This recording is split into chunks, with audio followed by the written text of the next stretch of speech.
Hi, and welcome to The Parent Equation with me, Aisha Murray. I'm a coach and I primarily support working parents and carers who believe that parenthood shouldn't be a barrier to a successful and fulfilling career. In this podcast series, I chat to inspirational working parents and ask them to share their own experiences of raising children alongside their careers. We talk about the struggles and the moments of joy. And I hope in each episode there's something that can bring you a bit more strength and positivity. So please follow, listen and subscribe on all major platforms.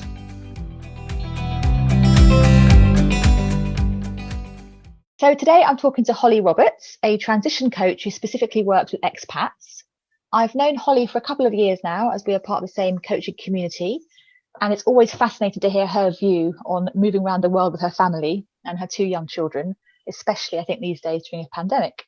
So hi Holly, so nice to have you here. Hello, thanks so much for having me. So just to kick off, I wonder if you could give us a quick intro or quick outline of what you've been through, I guess, the past few years and where you've travelled to. Yeah, no problem. So I have just arrived in Madrid, which is our 3rd consecutive move in probably just over 6 years. We are a diplomatic family and we've been on some absolutely amazing postings. So our first posting was to Beijing. So we had 3 wonderful years in Beijing. And then from there we cross-posted directly to Argentina. And we had just another incredible experience, but just in a completely different way in Buenos Aires, which is where we've most recently come from. So we had sort of 2.5 years and then COVID hit. So our last 6 months was slightly fraught in terms of our plans and where what we were doing and where we were going. But we were lucky enough to be able to move. And we moved in July. And we're now setting up in Madrid. So it's very exciting. It's obviously sort of different circumstances to be starting afresh in. But yeah, we're happy to be back in Europe again. It's nice to be closer to home, shall we say. Close but still remote, I suppose, in this current world we live in. Yeah, at the moment, my dreams of being able to jump on a quick flight back to the UK is not going to happen anytime soon, but hopefully, keep my fingers crossed, it will happen in the future. And so you have 2 young girls. I do. So, and they've been on these travels with you. Yes. For however long they've been alive, I guess.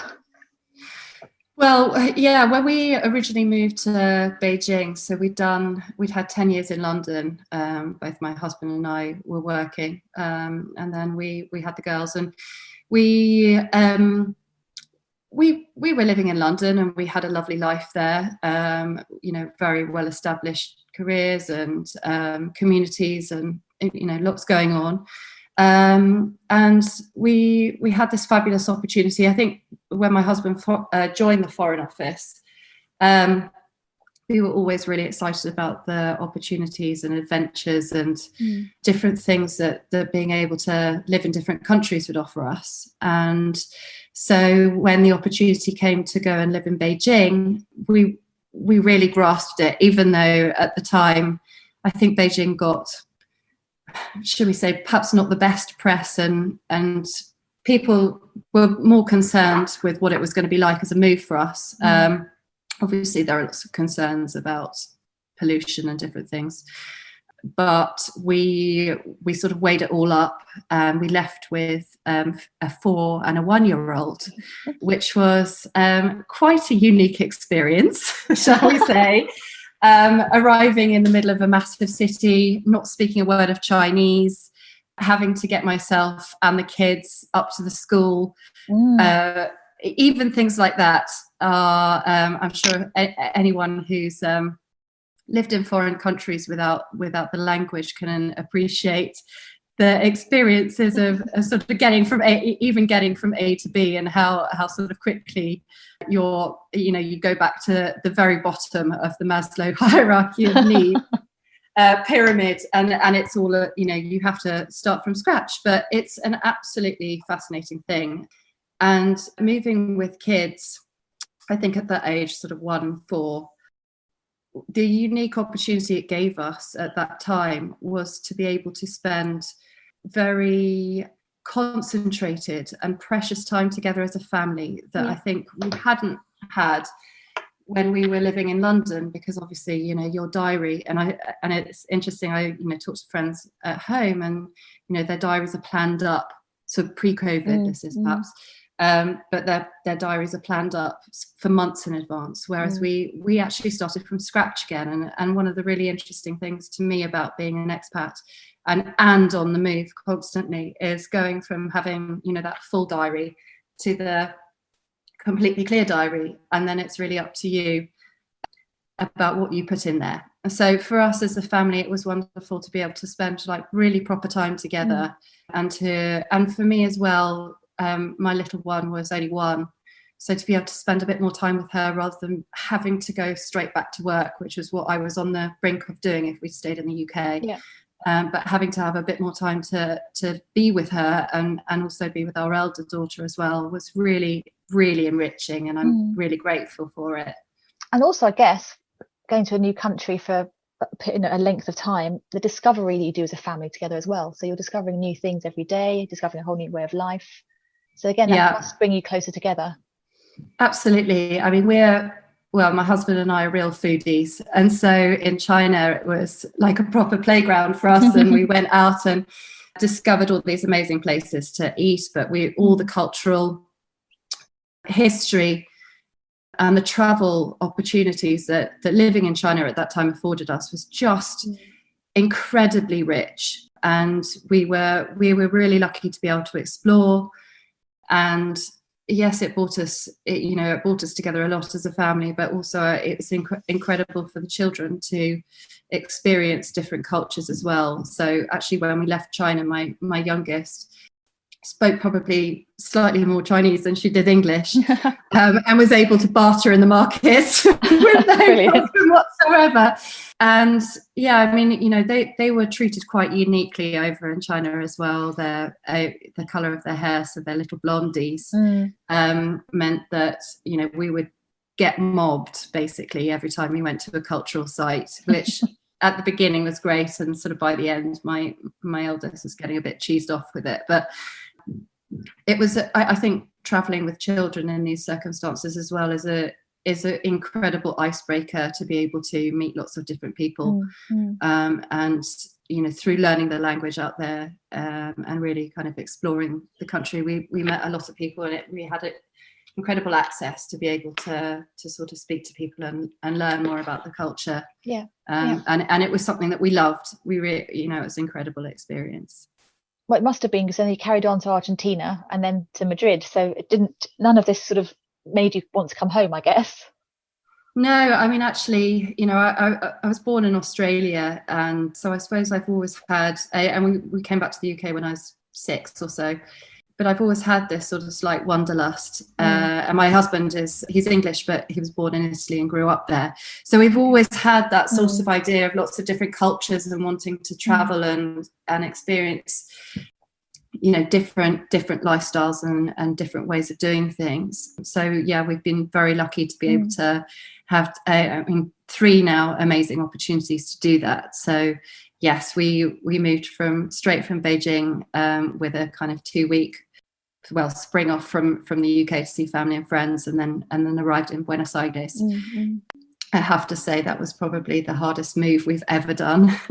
Buenos Aires is the antipode to Beijing in every way. It's geographically the opposite side of the world, and in terms of culture and everything, it is really, really very different. And so it took us a while.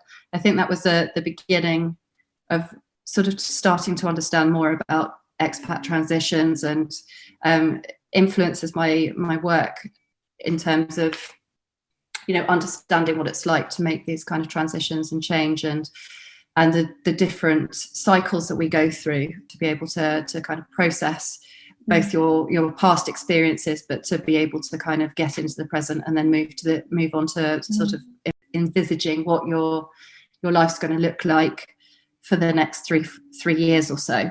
So it's been really fascinating, and it's full of challenges, but also full of opportunities, and we found it incredibly enriching, and I suppose that's why we haven't gone home. Not yet, anyway. Not yet. Not yet. Not so yet. You mentioned, you said a little while ago about weighing up. So before the Beijing hosting, you weighed up, I suppose, the pros and cons of going there. And I guess you'd have had to do the same, weighing up before Argentina and then again before Madrid. So when you go through that weighing up process, what are you looking for? What are you kind of looking at to help you make the best decision, do you think? Yeah, I mean, it's a hard one. I mean, with Beijing, I think we felt that what we really needed at that time was a change. And I suppose a lot of people kind of get, we talk about getting stuck in a rut. And it's the same, with perhaps jobs. You become comfortable, you have you enjoy things, you feel like you have a great network and everything sort of works. And I suppose it's, for me as well, about what you have to learn from a situation. So I'm really I really love the idea of growth, and as a coach I kind of influenced by Carl Rogers' work and looking at kind of that's a person's ability to self-actualize if they're given the right situation and support and challenge and all of those different things. So I suppose in terms of weighing up, I always look at the opportunity to kind of grow from any new situation or experience. And from Beijing, I mean, perhaps we weren't even thinking about it as consciously as that. It's just that we knew we needed a change, and that if we didn't do it then, it was only going to get harder. And it was a wonderful opportunity. And in fact, it sort of was impossible not to make that change. And then going to Argentina, similarly, we were on that cycle of, I suppose, growth and learning lots of new things and loving the experience. And in a way, it would have been potentially more like regressing to go back to the UK than to kind of continue on with that journey, even though it meant, completely learning new languages. So we learned Chinese in China, and then my husband's actually, he speaks fantastic Spanish, and it's half Italian. So, the Spanish for him came easily. But for me, I went to Buenos Aires without any Spanish. But for me, it was that sort of opportunity to learn new things, to learn another language, to be exposed to another culture. We'd also travelled in Argentina when we were sort of pre-kids, pre-marriage, that sort of thing, and loved it. So there wasn't really much decision making to make. It was a bit of a no-brainer, and we were really thrilled about the opportunity to go there. And actually, we were talking earlier before this recording. We were talking about how sometimes you need to do something that is terrifying, and you need to face those fears and move out of your comfort zone, etc., to really get the most out of life and get the most, again, self-development and personal growth. So as terrifying as it is, you've done it. You've faced those fears and gone through it. It's really interesting because I think, actually, when I look at things like, I look at personality tests, and it sort of puts people in a category. Are you open to risk, open to change, open to opportunities, or not? And I think if you give yourself that opportunity to say no, then you're missing an opportunity to learn something new about yourself. And actually, that's one of the things that has been most staggering about this whole experience for me, is the opportunity to learn, about actually how you do respond in these circumstances, and how actually sometimes the things that you might not, have necessarily put yourself forward for, or, categorized yourself as, are some of the things that, you find yourself kind of doing the best in, or excelling in, or I really love that idea of pushing yourself out of your comfort zone, even though it is terrifying to do. Because I think it's easy to sort of say, oh well, I'm this sort of person, I'm not going to do that.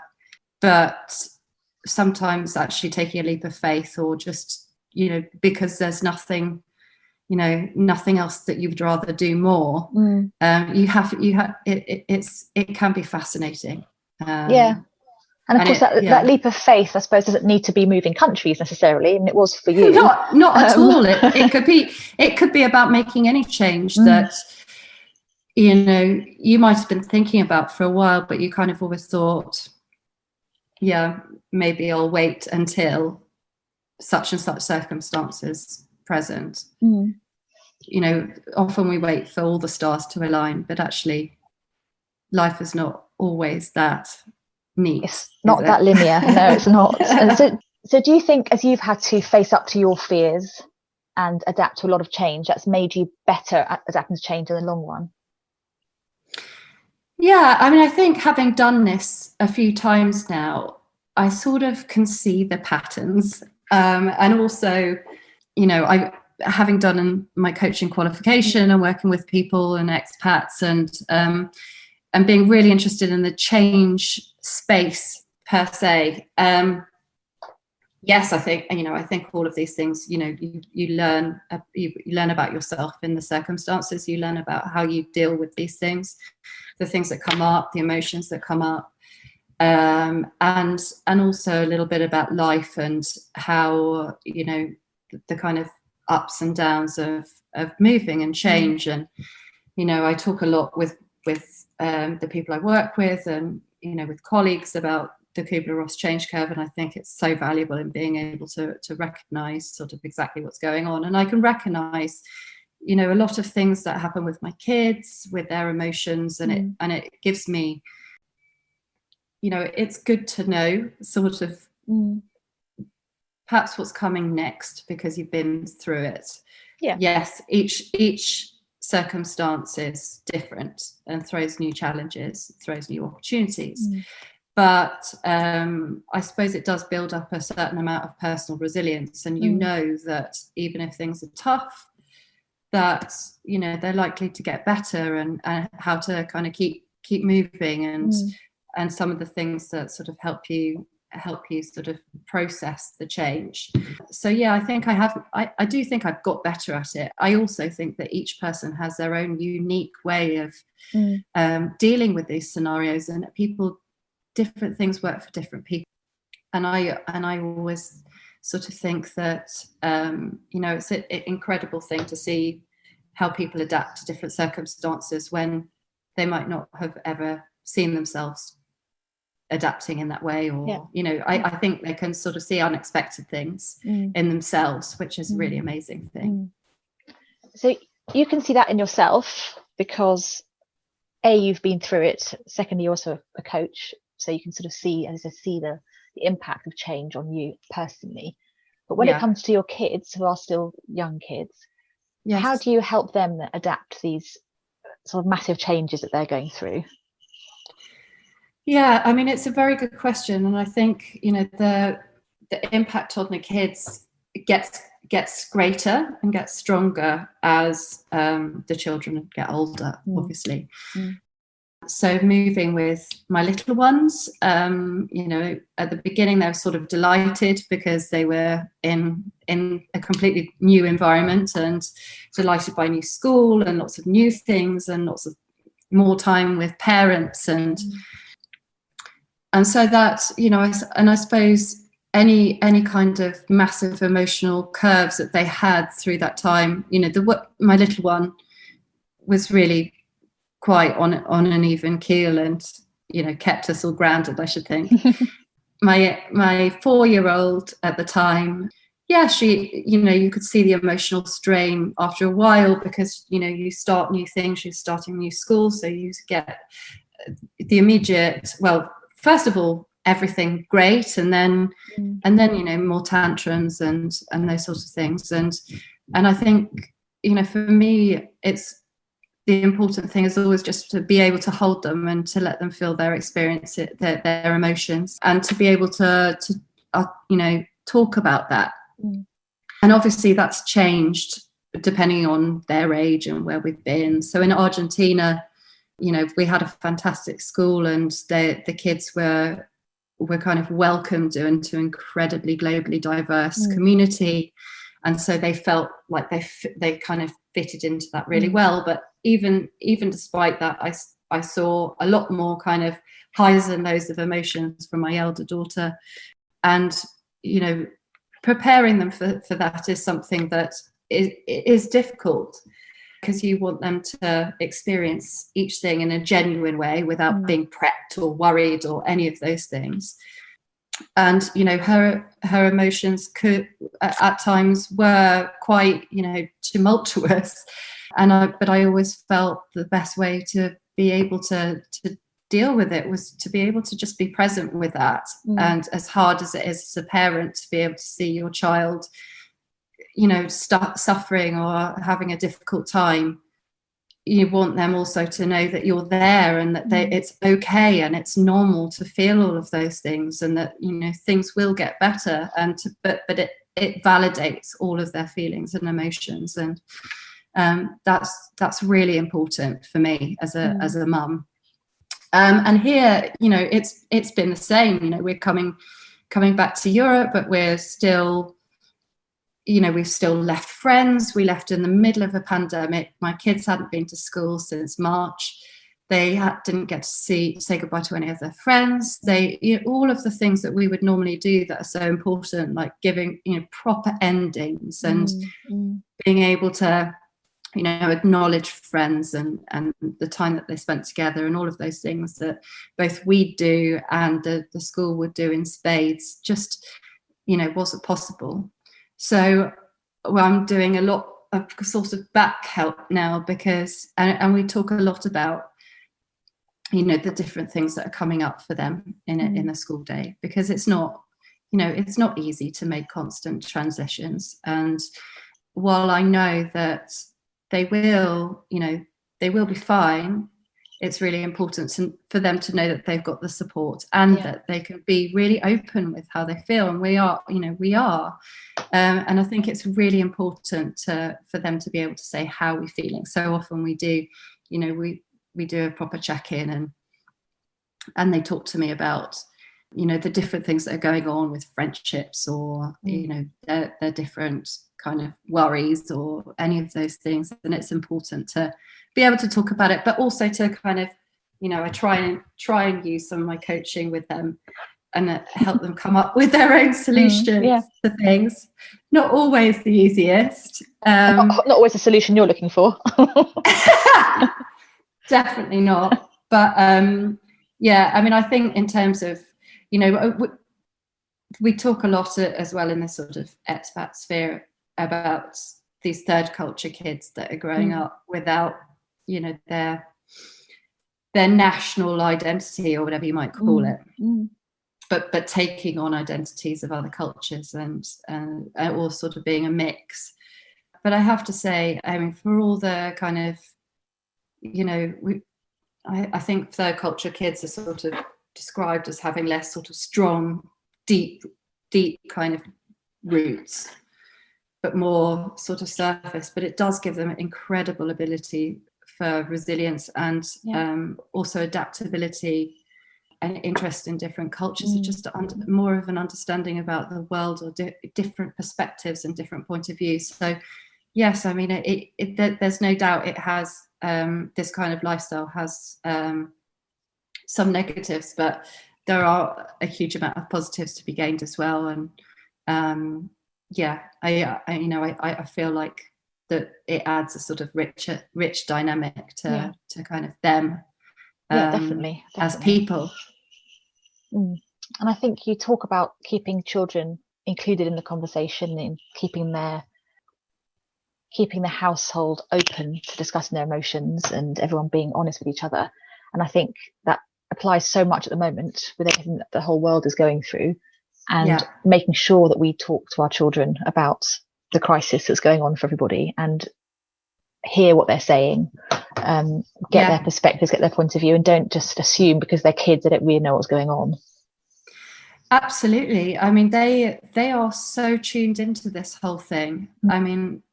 Sometimes it could be quite heartbreaking hearing my 7-year-old talking about COVID and how she wants it to, or to go away. In coaching, when I was doing my training, I came across clean language coaching a lot, because I sort of working with a lot of Argentines, and so I wanted to make sure that my language was as simplistic as it could be, so that it couldn't be misinterpreted, because there's so much nuance of language. But anyway, he talks a lot about kind of metaphors in what people say, and how metaphors can be really indicative of how they're feeling and different things. Anyway, just as an example, my daughter the other day used the metaphor of the big blue backpack of worries, which is incredibly descriptive. But there are a series of questions that Dave Gross mentions where you look at the kind of, well, what's it like, that big blue backpack, and what's in there, and and so you can start to sort of break down how you feel about a certain thing, and for children it works really, really well, and so we sort of start examining that thought process a little bit. And I suppose for us in coaching, that's what we might refer to as chunking the issue or the challenge into sort of smaller, manageable pieces, I guess. Is that a similar concept? Yeah, a little bit. I mean, actually, it helps people connect with how they actually really feel. Like, if you can kind of try and imagine something and how it feels, to be able to try and explain it, it can be really rich in terms of sort of really getting to the kind of heart of what the issue is. And actually, with kids, I found it works really well, because their language is really rich in this kind of imagery as well, and they connect with that. And I mean, my girls certainly articulate themselves about their emotions just in an astonishing way that I haven't sort of come across as much with adults. But I think that the metaphors work really well for them, and it's something that they come up with themselves. But to explore those a little bit is always, really helpful, I think. Yeah. So, Holly, we're almost coming to the end of our chat, and it's been fascinating, especially as I am someone who hasn't experienced the level of, I suppose, of change of country as much as you have, and I've been very much a London-based person for a long time, apart from a brief stint in Italy. So, just to finish off, what do you think for an expat spouse, which is where your sort of coaching is mainly focused?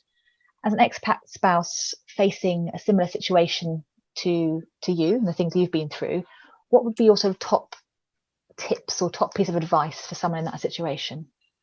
Okay, so I've got a few different things. So the first one is just to give it time. So I'm sort of talking more about people that kind of just landed in a new situation, and maybe they're finding themselves a bit all at sea and trying to think, well, where do I fit into this? How am I going to kind of build my picture up again? And I would say, that I feel like each time I've moved, it's been like sort of, in some sense, of shedding a skin and taking a new one on. And it's a process. It's not something that happens overnight. It's not something that you can say, oh, when this happens, everything will suddenly kind of miraculously take off. I mean, I do, coincidentally, our heavy baggage, so all of our belongings and stuff that makes a house a home, are about to turn up next week. And I do often, that is the kind of time where, life, you can recognize your home in the new place. And I think it's really grounding for kids, and it's really grounding for us as well. So actually there's a lot in all of the stuff that we take around with us. I would say that, from my experiences, I found transitioning well is a process as much of letting go as being able to look forward to, to whatever comes next. And it takes time, and you need to be patient with yourself, and just give yourself a chance to fit in with the new circumstances. Another tip I would give would be to say yes to everything. It's difficult now because circumstances have changed because of COVID, and people aren't out and about doing all sorts of things. But I think if you're new in town, it's important to be able to say yes to new opportunities, to kind of open those windows of opportunity wherever you can. And if people say, would you like to XYZ, you just say yes and I'll whatever, because you don't know where any of those things are going to lead you, and things might be different where you are now. So actually, you may have no idea what you're going to be spending your next 3 years on, but being open to what is around you is really important. Yeah. And it can be daunting, saying yes to things when you don't really know what they entail, but it's a good idea to try and be open to it. I think building your network, so following up on any kind of contacts or anything like that is really important, because obviously you're starting, mostly from scratch. I mean, we've moved almost everywhere without knowing a single soul. And so I've always, even through kind of Facebook groups, if there's someone that's put something on that looks really relevant or resonated with me, I often contacted that person and just been like, hi, I'm new and would you like to meet up? I think friends of friends is incredible network as well. And we've actually made some of our best friends through, our introductions that our other friends have given us. So that, that's always, a really great way to connect with lots of different people. And the sort of last piece, and it's sort of pretty obvious, but I would say that learning the local language is pretty important, depending on where you are. But I found learning Mandarin in China was both an incredible intellectual exercise, but also it enabled us to really feel at home there. Yeah. And likewise with Spanish, going to Argentina, and don't be daunted. I mean, we all have to start somewhere and have circumstances where we have to do things, like go to the doctor or go to the supermarket and be asked questions and not have a clue what to say. And it's, it's quite a leveler, but it is part of the real beauty and rich experience of living in different cultures. I mean, you don't really kind of get to access any of that until you start to learn the language, and people can be pretty forgiving with foreigners learning their language. And it's been an incredible way to sort of access a richer experience, I would say. Yeah, and definitely, and from my experience living in Italy, that they would much rather you tried to speak the language. Absolutely. Even if it's entirely wrong, and it doesn't matter. Yeah, I mean, there are a lot of people that because they're working or whatever, that don't they don't have time to do lots of language training or anything like that. But I think, as you say, like just making an effort and trying to learn as much as you can is really, it does change the experience completely. So I think I have one final tip to add to yours, if I may, and that's probably to seek out a wonderful transitions coach who can help you manage that change. Absolutely. I mean, I have to say, I mean, I have benefited myself a lot from coaching in this situation. So when I was in Beijing, I saw a career coach, and she was a game changer for me. And I went back to work. So my background is marketing and communications, and worked in the entertainment sector for years before moving and becoming an expat. But I think it's a really big thing. And a lot of people, go on these journeys and they're accompanying their partner and they're leaving behind, really successful careers and networks and everything. And it's tough, it's tough. You start from the beginning, you're in different countries, there are issues with visas or working conditions, language, all of these things have a knock-on effect. And actually it can be quite easy to kind of find yourself being pulled into a bit of a sinkhole of kind of thinking, well, I don't really know where this fits in. I don't really understand, how I can navigate my way through this. And I've certainly found myself that coaching can be invaluable in terms of pulling, challenging some of those assumptions that you might have made, and getting you out there, helping you build your network. And also, I think it's important to have a bit of support outside the family home, or your family that are still at home and friends probably won't have a clue what it's like doing this. and yes, they'll support you and stuff, but in a different way. And you probably don't want to end up having conversations about your purpose in life and what you're going to do for the next 3 years over dinner every night. Yeah. So actually, coaching in these circumstances can offer enormous perspective, and just that ability to sort of look within and think, okay, well, actually, I probably do have a good idea of what I want to do, and then to kind of help galvanize you into thinking about how to go ahead and make proper plans and go out there and get into things. And I and think also probably having someone who will actually hold you accountable for seeing through some of the changes as well. Absolutely. I mean, I know with my coach, who was wonderful in Beijing, and she'd say, okay, when are you going to do this? And I say, oh, I'll do it next Tuesday. And she'd be like, well, what's wrong with tomorrow or this afternoon? Yeah. And she would really hold my feet to the fire. And I know that if I didn't do this, and I met up with her next time, she'd be like, why not? And so sometimes it takes someone to be able to break that down for you. Yeah, absolutely. And to make you realize that you're putting up more barriers, more limitations that aren't even there, because it can, it's daunting. Sometimes you do need someone to give you a good hand, to a nudge to do the right things and get onto whatever it is that you're going to do out in your given post. Thank you so much, Holly, for coming on today and sharing your experiences with me.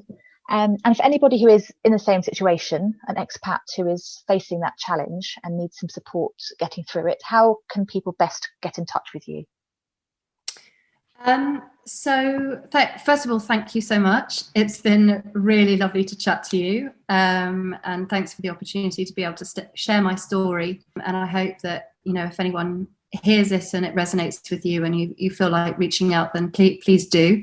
You can find me on LinkedIn. So Holly Roberts is my name, and or you can reach out to me by email. So hollyrobertscoaching@gmail.com, and that's just drop me a line, and I'm more than happy to chat. Perfect. Thank you so much, Holly. Thanks so much. Take care. Thanks. Bye. Bye. I so admire Holly for her pragmatic, calm approach to a lifestyle which may seem challenging to many. And to move her family across the world during a pandemic makes it even more inspiring. I hope you enjoyed this episode of The Parent Equation, and see you next time.